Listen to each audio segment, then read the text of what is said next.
So I might then start with a bit of an introduction, and as people start to come in, people won't miss out on any of the really interesting guest presenters we have today. So maybe the next slide, if possible. So firstly, I'd like to acknowledge the Gadigal people of the Eora Nation, who are the traditional owners of the land on which this webinar is taking place, and their continuing connection to land, waters, and community. I'd also like to extend this acknowledgement to the lands everyone is joining us from today and pay my respect to the people, their cultures, and elders past and present. Feel free to add in your own comments about where you're joining from today in the land in which you're zooming in from. We'd also like to acknowledge lived experience in the room today, to acknowledge the unique journey of people with lived and living experience of mental health issues. We'd like to acknowledge the complexity of people's journeys, their strength and effort to achieve a positive future from a place of hope. We'd like to acknowledge the lived experience of families, loved ones, friends, kinship groups and community, and the challenges and successes they encounter in their life journey. Okay, so first to introduce myself, I'm Marley Bauer. I'm a Senior Research Fellow at the Matilda Centre for Research in Mental Health and Substance Use at the University of Sydney. And we're really excited to welcome attendees to the first webinar as part of a continuing series with the Climate Change Place and Mental Health Incubator, which was really kindly supported by the Henry Halloran Urban and Regional Research Initiative. I like this diagram here, which kind of expresses our MO. It was designed by one of our collaborators, Joe McClellan from Two Things Consultancy, which looks at our three main areas of focus.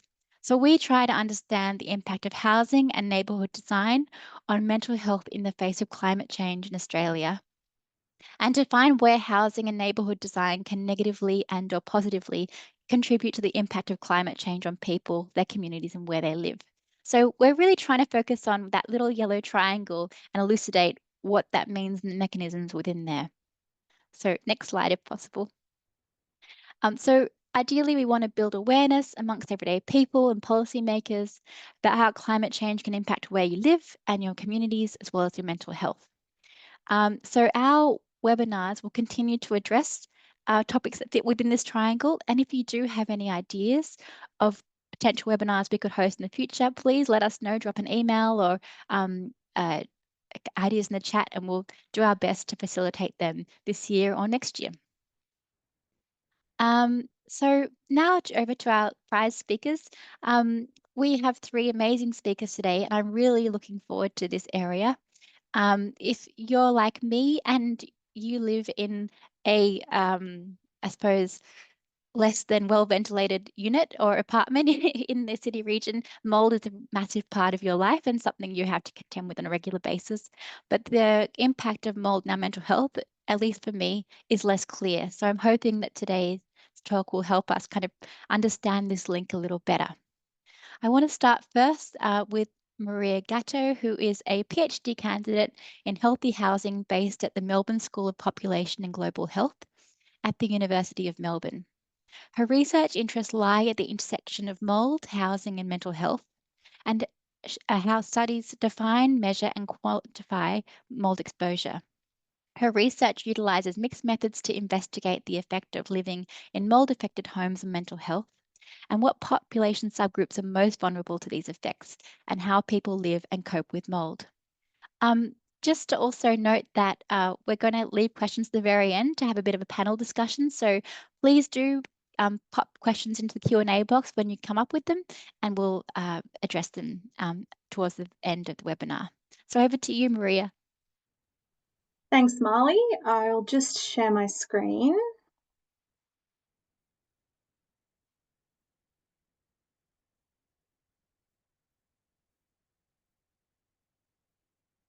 Okay, so everyone can see my slides okay? Perfect. So yes, thanks again for having me today. As Marley said, my name is Maria Gatto and I'm a PhD student at the University of Melbourne. And today I'll be presenting on a review I completed as part of my PhD studies on the evidence for a link between mould and mental health. So why should we care about mould and its effect on mental health?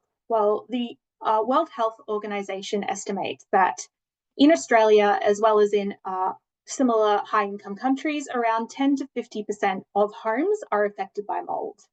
And given that climate change is anticipated to increase human exposure to mould through adverse climatic conditions, natural disasters, and a reduction in indoor air quality, it is imperative that we understand all impacts that mould exposure is going to have. There is a well-established body of evidence that suggests that exposure to mould is associated with adverse physical health effects, including asthma, allergic symptoms, and dermatitis. But an increasing body of evidence also suggests that poor physical housing conditions are associated with poor mental health, and that remediating these housing conditions does alleviate that stress. It does follow that mould may be a stressor that is contributing to poor mental health. So despite this growing number of studies on mould exposure and mental health, no reviews up to this point have focused on this association. So in order to identify priorities for future research, we conducted a comprehensive review of the existing studies on mould and mental health. We had two main aims, which were to synthesize the existing evidence and identify gaps in evidence, future research priorities, and so on and so forth. So we conducted a systematic literature search of 6 databases in 2023 to find all peer-reviewed observational studies since 2003 that looked at the effect of dampness or mould at home on mood-related health outcomes, and we conducted a narrative synthesis of the results. We did this in the form of a State of the Science review, which is a format that draws elements from different types of systematic and scoping reviews to provide a narrative overview of the current knowledge base on a topic and identify potential gaps and priorities for future research. So we identified 19 studies on mould and mental health. Most of these were cross-sectional, that is done at one point in time, followed by cohort, that is long-term studies, and case control studies. Most of these did focus on adult populations, with only 5 focusing on children, and a handful of the studies were conducted after a natural disaster, specifically flooding events. Studies covered a range of mental health outcomes, including depression, anxiety, postnatal depression, stress, post-traumatic stress, among a whole host of others. And there were wide definitions of what counted as exposure to mould in these studies. Some of them classified exposure to mould just as any amount of visible mould. Some looked at whether there was a smell of mould. Some just looked at indicators as indoor dampness, such as condensation, whereas a handful of studies did attempt to quantify the mould, looking at square footage of visible mould, or classing it as none, minimal, moderate, or extensive. So the studies in adults have found that there is an association between dampness and poor mood. These existing studies have found that exposure to dampness is linked to increased risk of depression, postnatal depression in mothers, anxiety, and poor self-rated overall mental health. So in some studies, they just asked, how is your mental health? And people who had mould reported poorer mental health on average. The authors of these studies have proposed several mechanisms which may explain this association. A lot of them suspect that having a health problem caused by mould exposure is the driver of poor mental health, whereas others focus on more psychosocial explanations such as financial concerns, housing dissatisfaction, social isolation due to not wanting to host people at your home, lack of control over the mould, specifically for renters, and physical discomfort.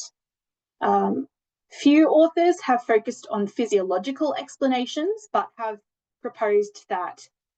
some have proposed that there may be a neurotoxic effect of mould which is causing this mental health effect, leading to impaired brain function, or that there are changes to prefrontal cortex activity. However, these have not been studied. In children, a similar effect has been found. Exposure to dampness and mould was associated in these studies with emotional symptoms and emotional dysregulation, as opposed to a diagnosis, say, of depression. In children, all proposed mechanisms have been psychiatric or physiological, to do with neuroinflammation or neurotoxicity, changes in neurotransmitter transmission, such as changes in serotonin or GABA. And they've also proposed that there may be changes in the activity of the hypothalamic pituitary adrenal axis. Interesting, after flooding, mould growth in the home has been associated with acute and post-traumatic stress, even long after the event. One study also found a dose-response relationship between increased square footage of mould and increased stress. The proposed mechanisms for this group of people include lack of psychological support after flooding events. So the mould is just a compounding factor, which is left unaddressed. Health problems due to mould exposure, much like as in adults, financial concerns, and also inadequate economic support following a flood. So how strong is the evidence for mould, the effect of mould exposure on mental health? Overall, most studies find a strong link between mould exposure and mental health. This effect has been consistent, though some studies, the effect is weaker in terms of statistical significance. However, we do need to mention that the current evidence base has some significant limitations. There is, even though all these proposed mechanisms have been suggested, we don't actually know why the association exists. It hasn't been covered in existing studies. There's also been little to no analysis of vulnerable subpopulations, and so we haven't got an idea of who we should be targeting mould remediation interventions at. This evidence base is also not very generalizable, as most studies are conducted in the US and the UK, and so might not be applicable, say, here in Australia. And there's also a lot of challenges in measuring and quantifying mould exposure. As I mentioned before, there was a wide variety of definitions of what counted as mould exposure. So we don't really have a great way at the moment to compare mould exposure and its effect on mental health consistently across studies. So the main takeaways is that all up, we do need more research to establish whether a causal link exists and why. So we need long-term studies that really focus on these mechanisms and vulnerable populations. However, in the meantime, given that we know the physical health implications of exposure to mould, it is important that we have mandated building standards that focus on mould and mould remediation interventions to ensure that homes are built and maintained in a way that prevents and addresses mould growth.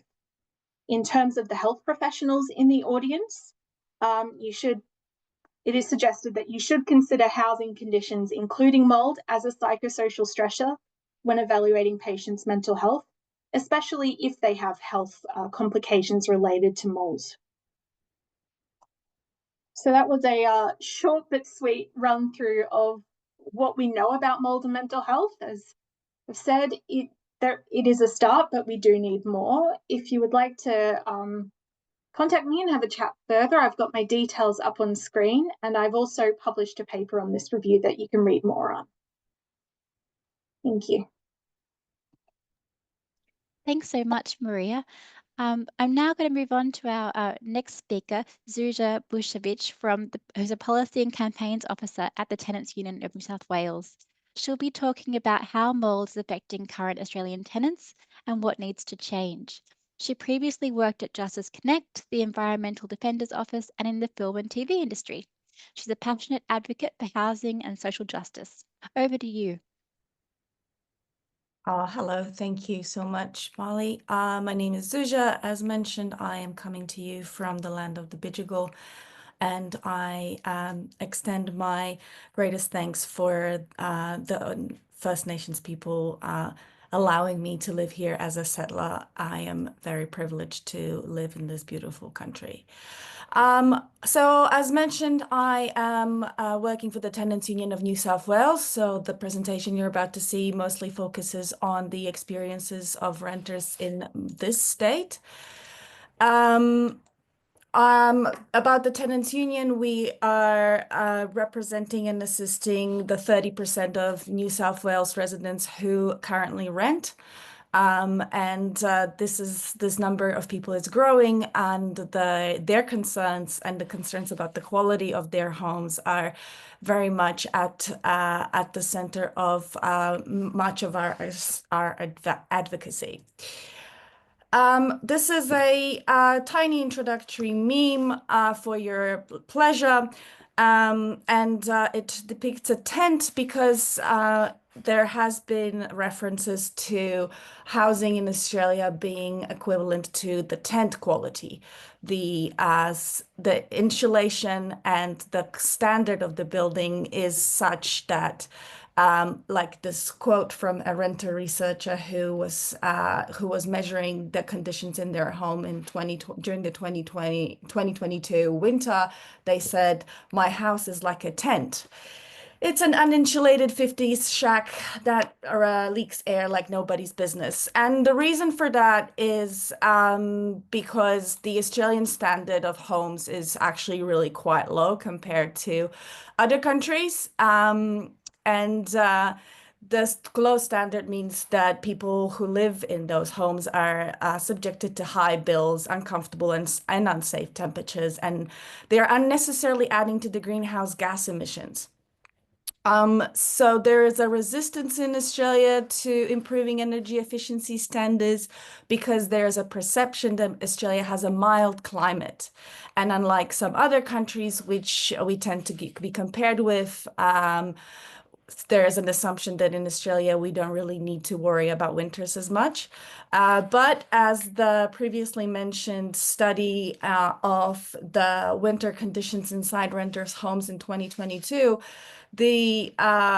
there's a stark and quite depressing evidence to show that on average, Sydney renters experience temperatures below the 18 degrees. That's the minimum recommended temperature for human experience indoors.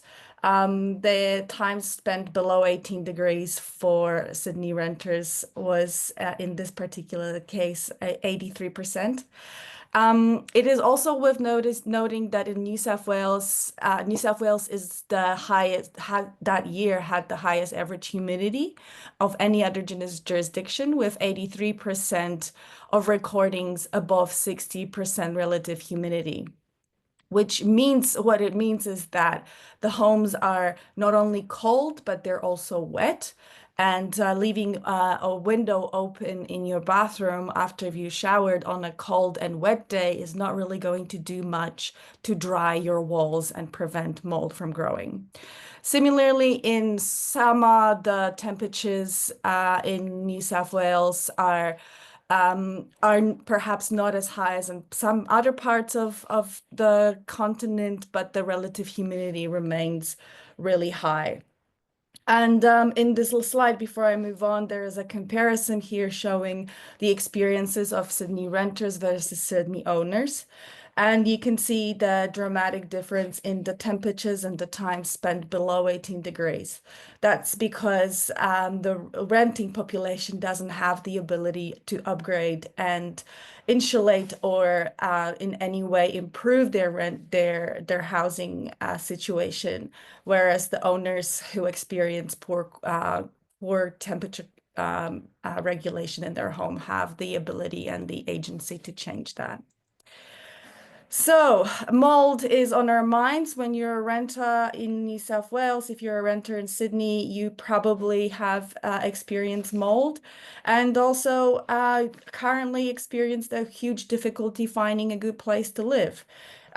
Given that we have 15 minutes to inspect a place and often are competing with a lot of other people in the room, the 15 minutes might not give us a good understanding of what's to come. And once the issues begin to emerge, well, we have to hope that our real estate agent and the landlord are going to be open to assisting us. What does the law say? Well, the Tenancies Act and the regulations give us the assurance of minimal standards. What it means is that the home is supposed to be livable. The Act describes it as fit for habitation, but we would argue that a home needs to be safe, secure, and healthy. And in return for that safe, secure, and healthy home, the renters are expected to keep it clean, mitigate any potential damage, and report if damage does occur. What the issue is, at least for the time being, is that regularly the agents and landlords tend to look at this space of keeping reasonably clean and taking reasonable steps to mitigate damage as the sole pathway to avoiding mold appearing and mold growing in people's homes. And this space of responsibility for maintaining of the property is the greatest area of contention between the parties. While cleanliness and ventilation can play a role, it is often the structural issues of those poorly built homes that we've spoken before about, leaks and lack of proper insulation that lead to mold. Renters reporting faulty bathroom fans and leaky windows often wait for months to have those repairs carried out, and some are afraid to report issues because they're worried that if the place is fixed up, the next thing up will be a rent hike. Renters who have taken their landlords to NCAT over unaddressed repairs have in the past faced retaliatory evictions. And on the screen, you see Faison and Emma, a couple that I've spoken to last year and who are featured on the Make Renting Fair website. That is the campaign that Tenants Union runs, advocating for renters' rights to a safe and healthy home. Faison and Emma had issues with leaky balcony door, floorboards that started to lift to the extent that Faison damaged or had an injury to his foot because of the dangerous flooring. And the landlord did a very patchy fix of the place. The poor tenants decided that this wasn't good enough, and when they were asked to pay more rent for their poorly maintained and poorly repaired home, they said they would only if the repairs were done. These were not done, and a consequent complaint to the New South Wales Civil Administrative Tribunal led to them being served a no grounds evictions notice. What do renters tell us about their experience of renting a moldy home? I think a good portion of what my previous speaker was talking about, what is evident in these quotes. People are embarrassed to have guests over. They will sleep in moldy bedrooms so that their guests could take the better room. They feel depressed and powerless and bullied when their requests to have the mold fixed fall on deaf ears. So the reality of the law is currently still a bit difficult. So when renters report mold issues, they're often dismissed. The landlords and their agents are often reluctant to look into the underlying issues that are causing the persistent mold and instead push the responsibility onto the renter, telling them that it is up to them to keep their home clean and ventilate, and this is their only solution to getting rid of the mold. Again, we hear from renters that their homes that they pay substantial amounts of money for are in terrible state, and the sagging floors and the ever-growing mold worries them constantly, not only because it's unhealthy, but also because as the condition of their home deteriorates, so does their chance of getting their full bond back. So at the moment, the renters in New South Wales, and frankly renters everywhere, in between the rock and a damp place. because it is quite difficult to secure a rental as it is, with the vacancy rate fluctuating around 1.7, 1.4%. There is a huge competition for homes. And at the risk of moving to a different new location without actually knowing for a fact that it will be in fact mold free is a big gamble, considering a renter moving each move costs people around $4,000. And people feel like they can't afford to keep their homes warm and dry to avoid the mold because of the rising cost of energy and rising cost of living. This is a little word cloud of the feelings and experiences renters have reported. It's clear that the mental health is impacted, and it's hard to be surprised. On the cards, however, we have some new regulations that will hopefully ease this pressure a little bit. The new rental laws have passed in October 2004, and hopefully by mid this year, the regulations guarding renters from no grounds evictions will be enacted, which means that if people choose to take their landlords to tribunal and argue for repairs and mold issues that are going unaddressed, they will not be risking a retaliatory eviction. What would be even better, and how I will finish on that, is if the state government mandated a minimal energy efficiency standard for rental homes. That would be a part of the minimal rental standard that we would require for any landlord to meet before they rent out a home. That would mean that going into an inspection, we're looking at the place and wondering if we like the amount of light, and not worrying about whether or not the place will be covered in mold by the end of winter, and we would have broken the bank trying to keep it dry with ineffective air conditioning or gas heaters. So please look out for the changes in law. If you are a tenant, keep an eye out on the Services New South Wales website. They actually update this information a lot, so does the tenants.org.au. And hopefully we will one day see an energy efficiency standard for rental homes in New South Wales, and hopefully the whole of Australia. Thank you very much. That was brilliant, Zuzia. That was excellent, and I loved your meme game. It was amazing. Spot on. So now for our final speaker, Associate Professor Arianna Brambilla, who we're really lucky to have on the incubator as a collaborator. She's an architecture in the architecture faculty at University of Sydney, and is the Associate Dean of Education.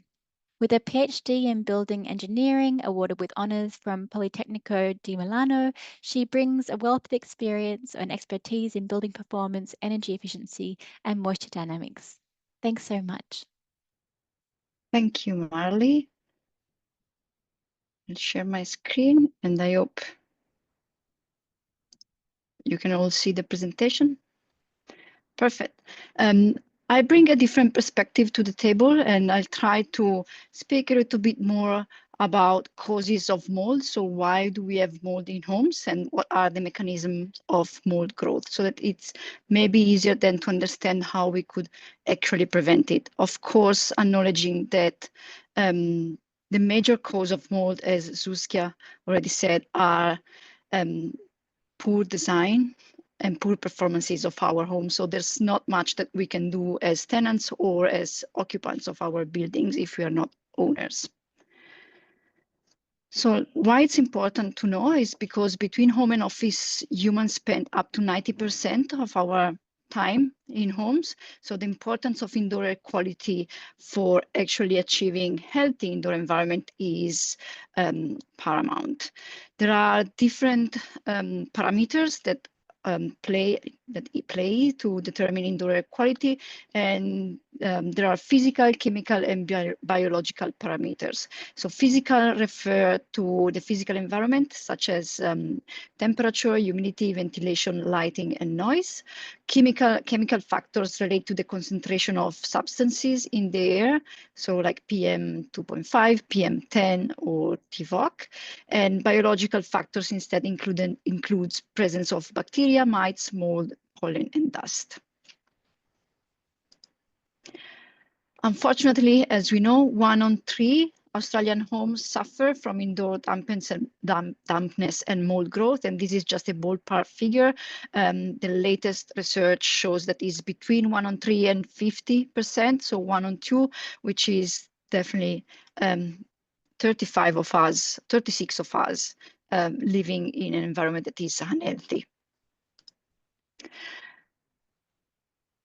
Based on statistics, it's possible to say that 1.6 million of people will develop chronic illness as a consequence of mold exposure, and approximately 200 million per year is the estimated economic damage due to early biodeterioration of materials. So of course, reducing all of these numbers is not enough. The place where we would like to be is having buildings that are restorers of our health rather than cause of our unhealth. Clearly, this is a vision for a future that is impossible to achieve at this moment, especially when the policy and the regulations around how to design and maintain buildings are gray. For example, the first guidelines in the National Construction Codes in Australia determining a minimum performance for high growth thermal performance of buildings, so moisture and heat, not just heat or energy, entered the code in 2018, so basically yesterday. And they concern only certain type of buildings, so not all buildings, just a certain subtype of residential buildings, and only buildings located in determined climate zones, so it's not Australia-wide. So if we think about what is indoor mold and how it grows, basically mold is a fungus composed by a long chain of cells called hyphae that branch to form the mycelium. And mycelium is what we see, is a filamentous mass that can be seen without the need of specific microscope. So it's actually what we see on our walls. The first hyphae is called germ tube, and of course it commences when the proliferation of mold starts.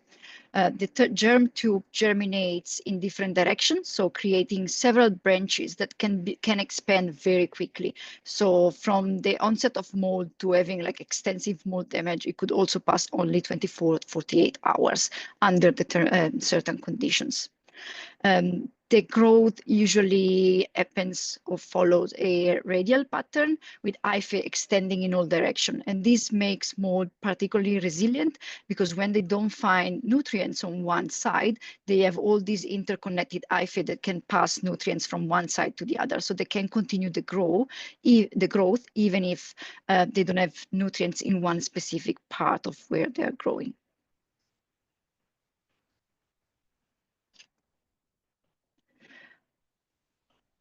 What are the causes though? So what are the main causes of why mold grows, and what are the factors that determine the growth? So basically we have three main parameters. We have water activity, so availability on a substrate, so how much water mold has at disposition, temperature and humidity, both internal and external, because both the internal climate and the external climate contributes to it, and the type of substrate, so the material composition and treatment. Mold grow easily on materials with high concentration of organic carbon, so such as timber, cellulose, or organic base, bio-based material, but it can grow everywhere. It can also grow on glass and metallic surfaces, which makes it much harder, of course, to eliminate.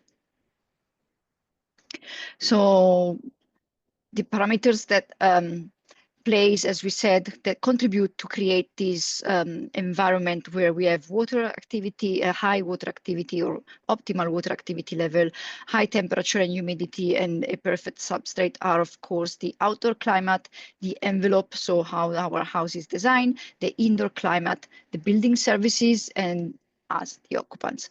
So these are only a few parameters that we can look at, but availability of rain and wind definitely contributes, external humidity and temperature, but also how the envelope is waterproof, the vapor permeability, the moisture absorption of the materials, insulation. So it's not just about overall energy efficiency of the house is also where is located the insulation and whether there are thermal bridges, which are interruption of the insulation. And that's, for example, close to window sill, and that's also one of the major locations where mold growth. It's because there's a thermal bridge, so there's more likelihood for mold to grow because there is more condensation in that place. Air tightness, which is air exchange between indoor and outdoor, and if we live in a tent, air tightness is very high. So on one side, yes, our building is ventilated more, even if it's involuntary because there are high air tightness, but on the other side, we're also more prone to outdoor humidity and outdoor pollution, which includes spores as well. And indoor temperature, relative humidity, set points that we keep in our house, but also occupational patterns and activities that we undertake in our homes. For example, a study that we did during COVID showed that with people inside more exercising and doing their workout in house, there was a highest peak. We could find the highest peak of moisture generation. So that was a risk also for mold growth.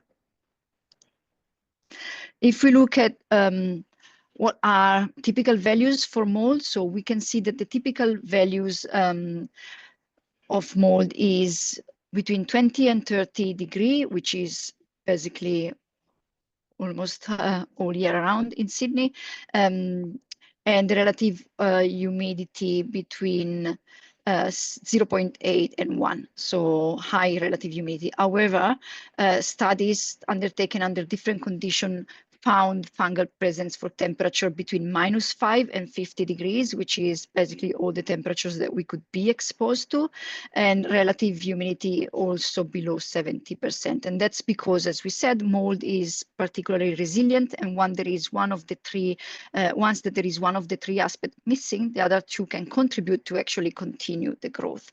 Maybe slow it down, but still continue the growth.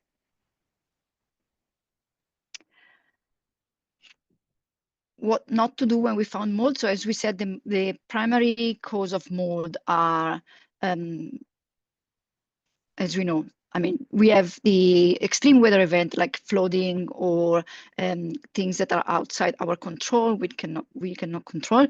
So that's the water presence in the house that create mold. The primary causes of mold are bad design of houses that are leaking, that are not energy efficient, and they can't provide the indoor temperature and humidity that are conducive for our health. But also there are like a few small steps that we can take in our house on how can we try to prevent mold growth. So what not to do when you have mold growth is remedies that are found on internet, and that's because, as we said, mold is very resilient. So even if we clean the surface, basically the majority of the time, mold is growing behind what we see. So it's hidden under the carpet, inside the wall. So whatever we clean is only the surface, and mold is inside and will continue to grow. And is sometimes even more dangerous because you don't see it. So you are not aware that there is a problem in your house, and then you're continuing to live in an unhealthy environment. So our suggestion is always first call a specialist to assess what's the situation. It might be surface mold. So for example, on glass, if you have condensation on your windows, for example, it could lead to mold growth on the glass, and that's patchy, and you have patch spots, and you can effectively clean them out. But if it's inside the wall, or as I said, in the carpet, it's hidden, then the problem will remain. So it's only a cosmetic solution. So what we can do instead is fix leakage as quickly as possible. And I know that sometimes it's impossible. I personally lived or rented a house in which we had leakage on the balcony for months. And despite saying to our agent that, we could see mold growing, we waited 8 months for that to be fixed. And meanwhile, they also asked us to pay more. So we decided to change, and we had the privilege to be able to change place. That's not the privilege that everyone has. Reduce moisture buildups. So there are a few things that we can think of that increase the moisture generation indoor. And for example, the use of humidifier, especially those with scents inside, and those can increase the relative humidity inside houses up to 90%, which is a critical value. Plants, if you have a lot of plants, watering or regular overwatering plants could also lead to higher moisture generation. So it's important to make sure that plants take only the waters that they need. Pay attention to drying clothes inside. So not everyone has access to a balcony, not everyone has a dryer in their home, but over drying laundry inside house is shown to be an issue for mold growth. Another easy fix is wipe water from condensation as quickly as we notice it. So don't let it dry outside, but don't let it dry alone, but wipe it as soon as possible, and use the humidifier.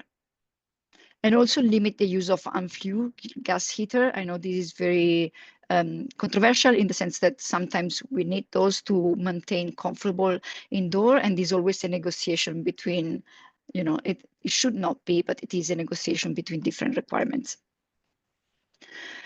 Another thing that we always hear is increased ventilation. And of course, this is from opening the windows to ensure ventilation also in winter. So it's good. And then we can start to speak about, you know, internal and outdoor climate. If outdoor is raining, so it's more humid, maybe not. But in general, like in standard condition in Sydney, it's probably better to maintain or regularly ventilate indoor. Use of exhaust fan whenever it's possible.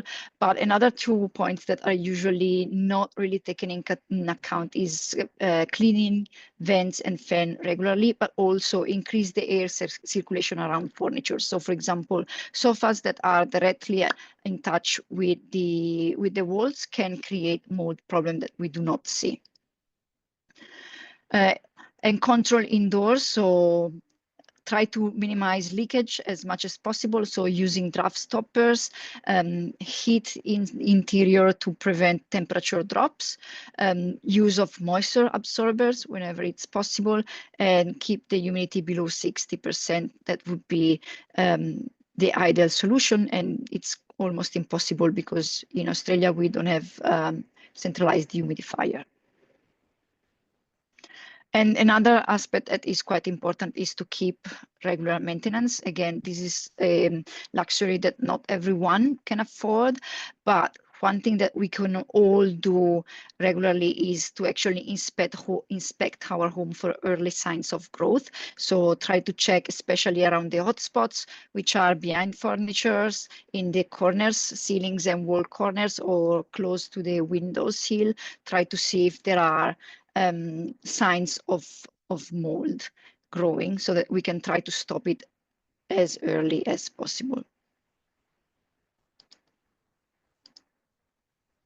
This is my content, and I'd be very happy to speak with anyone interested to continue the discussion. As I said, the majority, the biggest issue is the design, which is something we do not have, is not under our control, but there are small things that we can still do as occupants to reduce mold growth.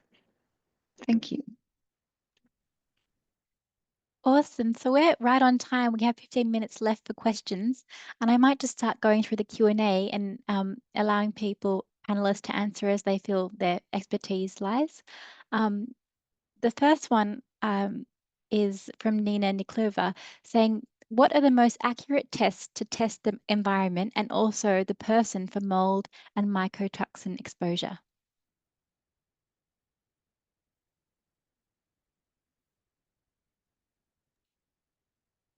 I can take this one.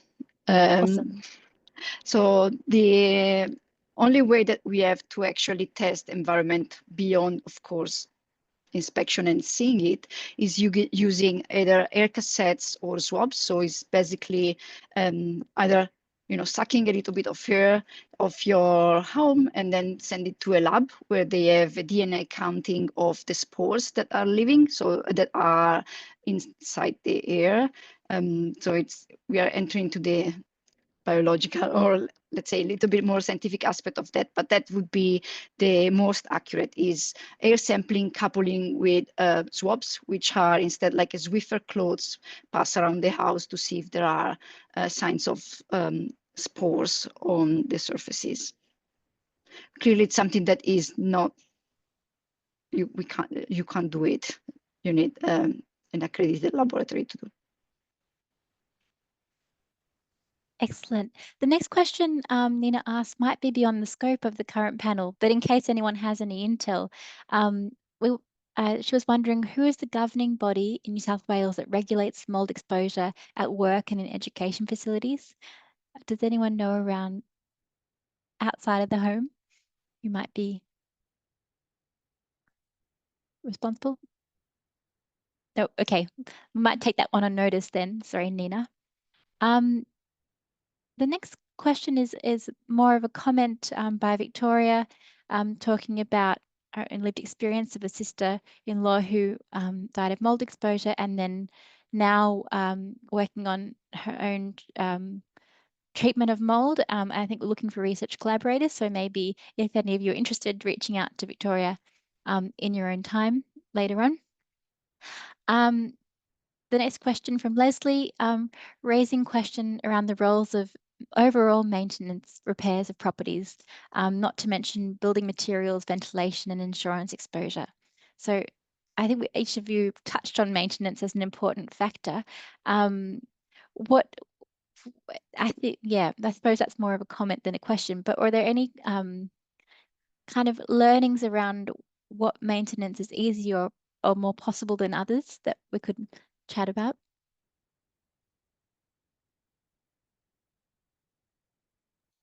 I guess I can just jump in, and I mean, it's just like Arianna was talking about immediate addressing of leaks. There's maintenance that you can see and address because it's something that occurred because of over time or wear and tear, and then there is maintenance that will not address the issue because it's so deeply structural that unless you knock down certain parts of the home and rebuild it, or put fans that will be drying it from underneath, or put in insulation and waterproofing back into bathrooms, this is beyond maintenance. This is rebuilding a home because it was not properly considered, planned and built in the first place.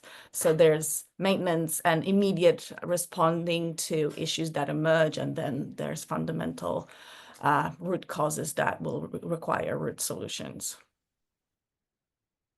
Awesome.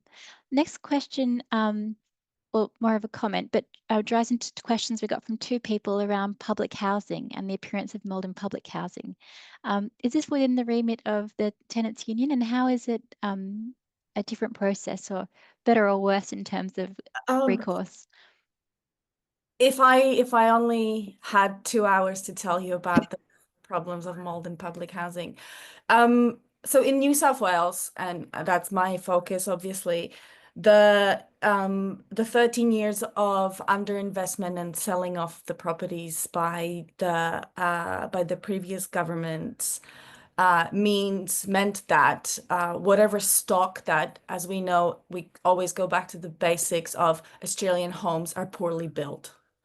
And that doesn't mean it's just some homes, that includes public housing homes. So if we keep that in the back of our minds and then add years of underinvestment, then we have a perfect disaster waiting to happen for mould. And at the moment, the New South Wales government has a big influx in money to do general repairs in public housing. But there is so much backlog of work that issues are really slow to be addressed. And what makes things more complicated is that, as far as we know, and this isn't a entirely transparent process. We don't believe that there is a consistent tracking of mold issues, and in particular structural causes for mold in public housing, that the government is maintaining. They have a system of auditing a third of the stock each year, so they have a general view of the stock at all times. But there is no reliable tracking of the mold that's structural. And we do hear a lot about renters in public housing being blamed for mold, being told you're not ventilating your home enough. Which I will say before I finish that it can occasionally be true, but what people who make these quick assessments don't take into account is that public housing's quality is so low that often people who live in, say, regional areas don't open their windows because they don't have fly screens. If you don't have fly screens on your window, or you don't have any security features in your windows whatsoever, you can't open your windows. If you are a victim of family and domestic violence, you will not be so likely to keep everything open because it is a danger to you. So there are reasons why people's homes are not always perfectly ventilated, and some of those reasons could be addressed systemically by the department, and they're not solely on the renter to solve. That combined with the weather conditions and the general underinvestment brings mold to the surface of every public home pretty much. Great. This question's for Maria specifically, and your study from Joe Longman at UCD in Lismore. Hi, Maria. Is there some indication of the direction of effect? So is it people who live in a mouldy house who then have poor mental health, or is it people with poor mental health who are more likely to have to live in mouldy housing? So how well did the studies you included in your systematic review control for socioeconomic status? And are these mental health issues more of a feature of poverty? Yes, those are both very interesting questions. To answer the one about the direction of the effect, most studies do study it in terms of dampness or mold being the exposure and mental health being the outcomes. They look at that direction. Only one study that I have found has looked at the other direction, and it has found an effect. So I'd say that obviously we need more research on whether it goes both directions, but it is probably very likely that it is a bit of a cycle in that, you know, poor mental health causing dampness, causing poor mental health, causing dampness. So it's something that we still need to look into further. And in terms of socioeconomic status, most studies that were included in the review did control for socioeconomic status, but didn't show how they defined it. But usually it is some sort of compound variable encompassing, say, income and employment status.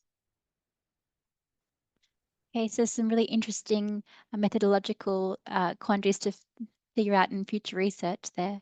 The next question's from Kylie Valentine at UNSW. My understanding, which is very limited, is that all molds are not created equal and some have worse health effects. Is there any evidence from existing research or tenant unit data on the type of mold that are most common or are most damaging in Australian houses? I can respond to this one.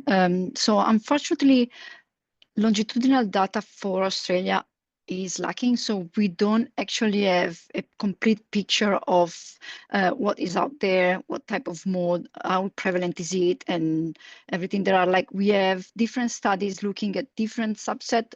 For example, one thing that we have done, we are still doing at the University of Sydney, was also related to what Zuzia was saying before. It's looking at the subset of social housing around the campus here to see how much mold we have, and 60% of the houses we have been in to add mold. But the black mold, of course, I think, it's the most dangerous one, which is a specific type of mold, which I don't know if it's pronounced correctly, but it is Tachybotrys. That's the name of the species. But generally, let's say all mold are somehow dangerous, especially for health. The most common in Australia seems to be the Aspergillus, which is highly impacting the respiratory health. So it's probably not as dangerous as black mold, but still, if you continue to live and be exposed to, even if it's less risky type of mold, just for the exposition time and the compounding effects will just be as dangerous. I don't know if that was the answer that you expected, but yeah. Was a great answer. And I think we have a follow-up question which might also fall with you, Arianna, which is looking at correlation between mold incidents in different building eras and types. Is there any research on that? Unfortunately, no, there is no correlation, just because there's like a number of,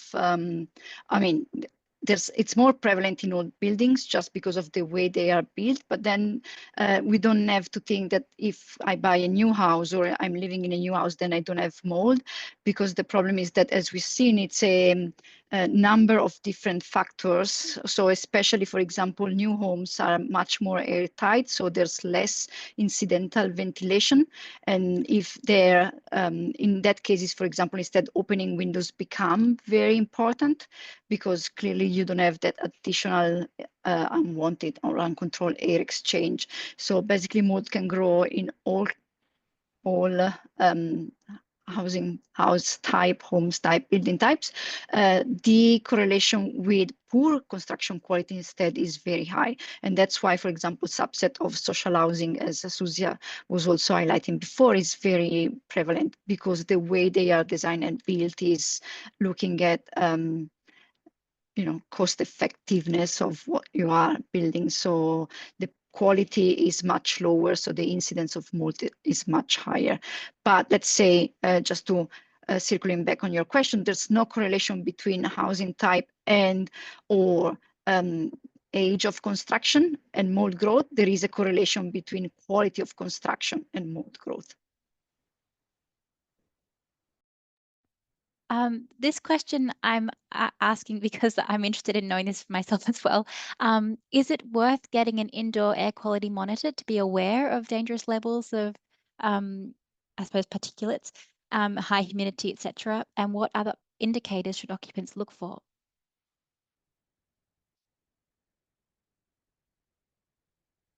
So I was trying to look at where is the question, but there's no, the only thing that you can monitor in your house as air quality are parameters that are not yet correlated with mold. So there's no direct, there are no studies saying what is a good proxy for mold growth. If I can say, I would anyway suggest an air quality device so that you can check other parameters, but it does not say that, there's no direct correlation yet on other parameters that are easy to detect, like PM 2.5, PM10, or TVOC, and growth of mold. Awesome. And did any of the studies that any of you described looked at the length of time exposed to mold and consequent impacts? And I suppose a follow-up question, if you do remove the mold from your home, are the benefits immediate, or will you continue to have kind of long tail effects of that exposure? I can speak to the studies included in my review, in that none of them did look at length of exposure, which again is a big limitation of their quality. However, I have done some reading on the effects of housing remediation in general. There's not really been much on the mental health impact of mold remediation, but housing remediation in general does seem to improve mental health from the small amount of existing studies there are. Awesome. So we're at time now, so I have to kind of end the questions there. But thank you so much to our panelists and your very wise presentations and answering your questions. This has been brilliant, and looking forward to future webinars in this area. I want to also thank everyone for coming, the attendees, and we really appreciate the support. So if you'd like to sign up for information on future webinars, we'll be circulating a link to be added to the list after this webinar. We'll also be sending around a recording of the webinar if you want to share it with friends, family, anyone who might be interested in the area. Thank you again, and we hope you enjoy the rest of your day. Thank you very much. Thank you.